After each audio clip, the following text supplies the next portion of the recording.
Have you ever been in a situation where your emotions got the best of you? Maybe you lost your temper and said something you regretted. Or perhaps you felt overwhelmed with anxiety and couldn't focus on anything else. We've all been there. But what if I told you that there was a way to master your emotions, to gain control over them, and use them to live a more fulfilling life? This book aims to do exactly that. In this video, you'll learn actionable steps to achieve emotional mastery and improve your emotional well-being. But it's not just a dry self-help book. It's a guide that takes you on a journey of self-discovery, helping you to understand the nature of your emotions and how to use them to your advantage. So let's dive into the world of emotions and see what we can learn. Lesson number 1.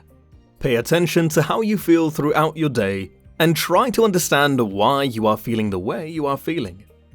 How do you feel right now? Are you happy? Are you sad? Are you confused?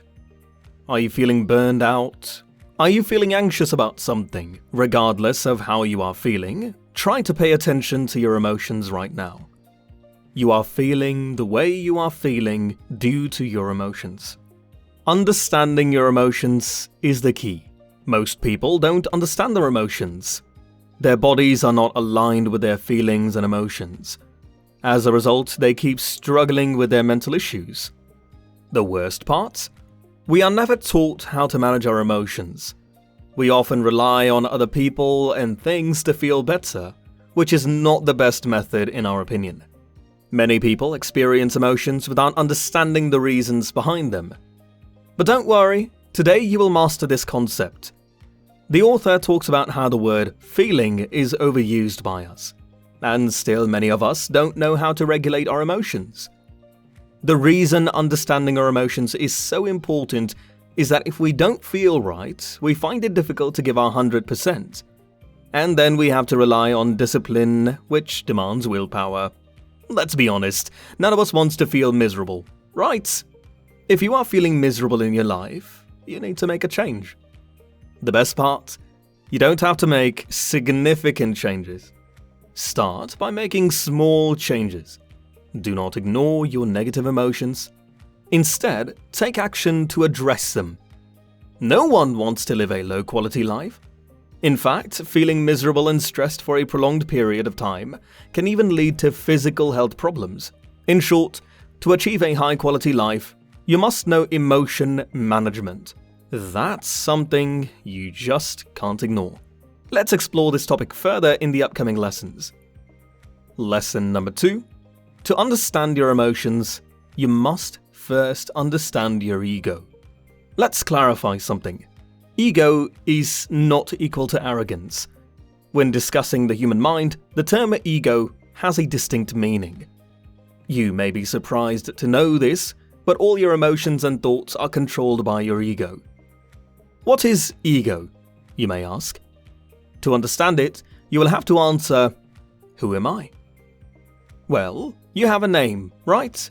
You have a gender, you have a nationality, you have certain beliefs and a worldview. Your ego is formed by everything associated with your identity. In other words, your ego is your identity. You are your ego. We all have our selfish egos. Our ego helps us survive. It's a survival mechanism built by nature. As we all have different identities based on the stories we have been telling ourselves since our birth, our egos have developed differently.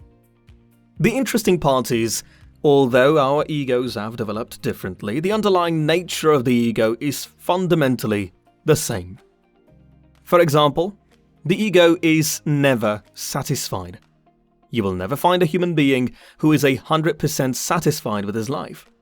No matter how much success you have achieved, you are always left wanting for more. Another example is, ego likes to compare itself with others, and thinks that by having more than others, it'll become satisfied. Yes, sometimes it does get satisfied by having more of something, but that only happens temporarily. Although comparison is important to compete and survive in this rapidly changing world, we have become obsessed with winning and wanting more, thanks to our egos. Almost every content you consume these days eventually feeds your ego and makes it stronger. And ego is selfish, remember. If everybody is selfish, we can't build a world where everybody is peaceful. The world needs more people with less ego. Understanding ego is not just necessary for our emotions. It's also crucial if we want to live in a better world. Since our egos form our identity, as soon as it's challenged, as soon as a person's worldview is shattered, they become defensive. Unfortunately, it's difficult to help someone without challenging them. That's a classic example of what happens when you don't understand your ego. Without understanding its properties, you will never be able to achieve harmony in your thoughts and emotions. You will always live in doubt and fear.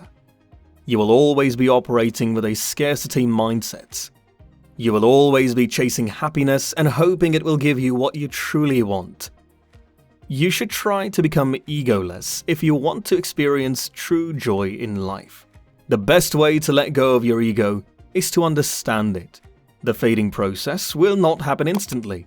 It is a slow process.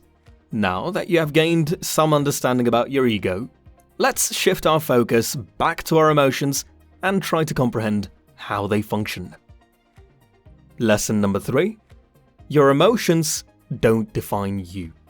It's your outlook on them that does. If you believe that your entire being is defined just by your emotions, you have made a mistake. Just think about it. Maybe today you are feeling good. And if you consider the nature of life itself, it keeps throwing lemons all the time. So chances are you might not feel good tomorrow. Or vice versa. No emotion is permanent. However, your desire to have positive emotions is. For simplicity, let's just say that there are 2 types of emotions, positive and negative. Your ability to handle negative emotions actually makes you mentally strong.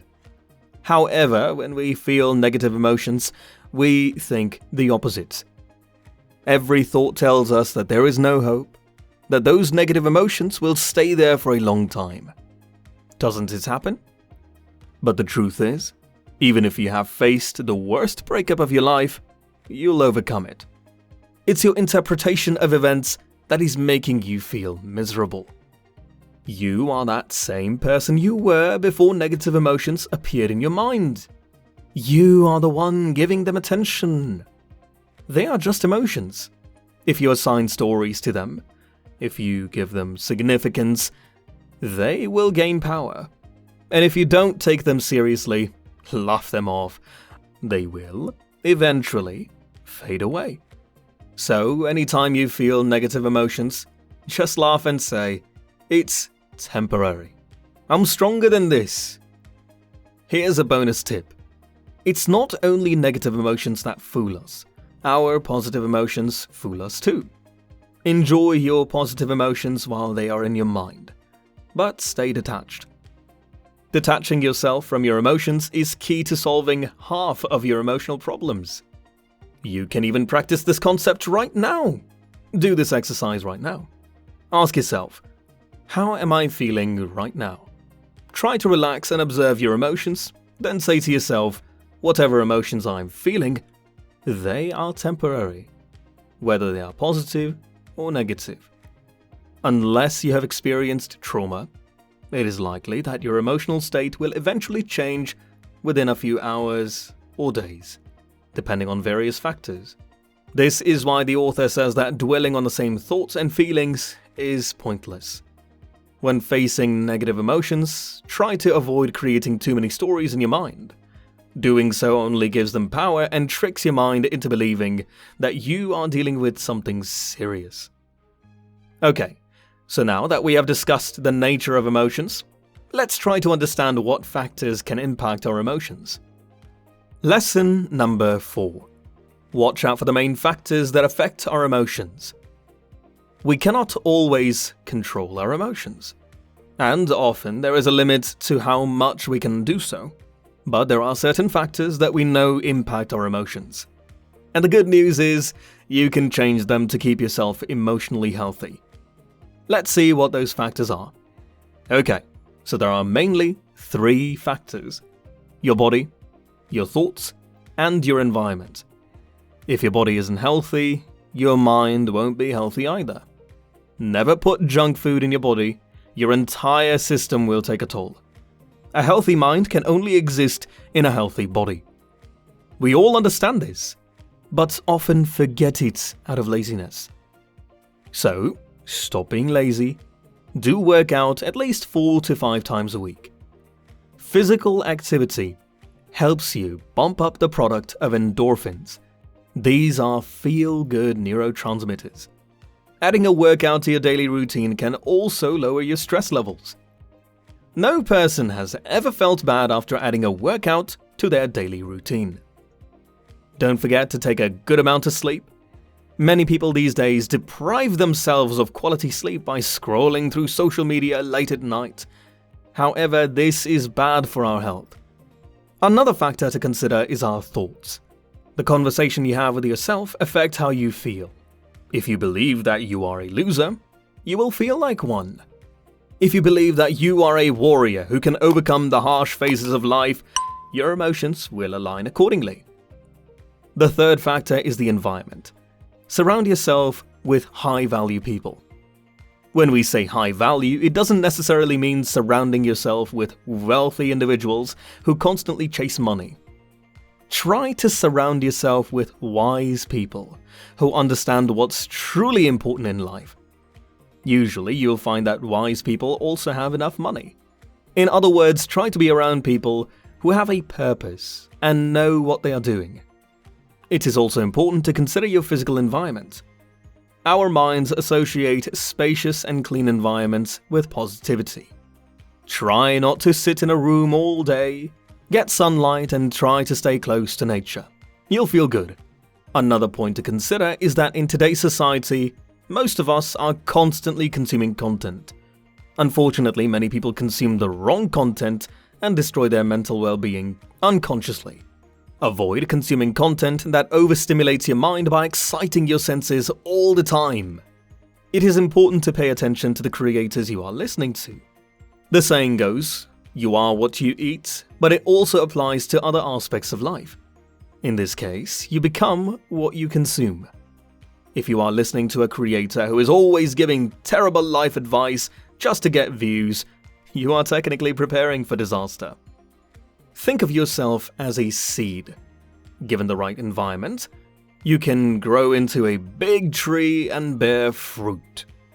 Lesson number 5. Your mind can create delusional threats that can scare the living daylights out of you.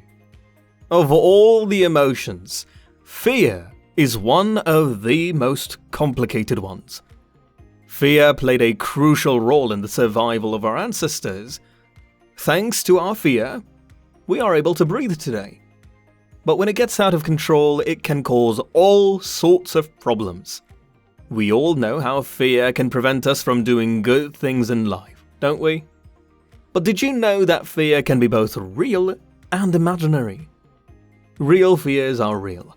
If you don't act, your survival may be in danger. While on the flip side, imaginary fears don't really exist. They only exist in our minds. In the stories of our minds.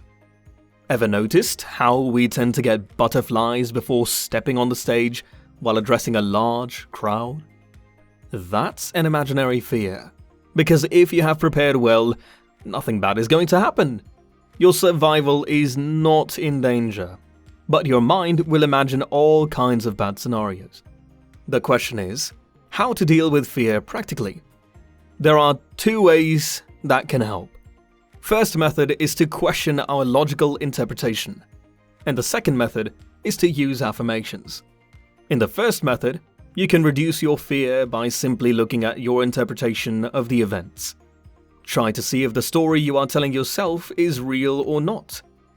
Usually, it's not, and you are often misinterpreting the reality in your head. Don't force anything here, just observe the reality. The second method is a bit forceful, but it may work for many people as it's simple to apply.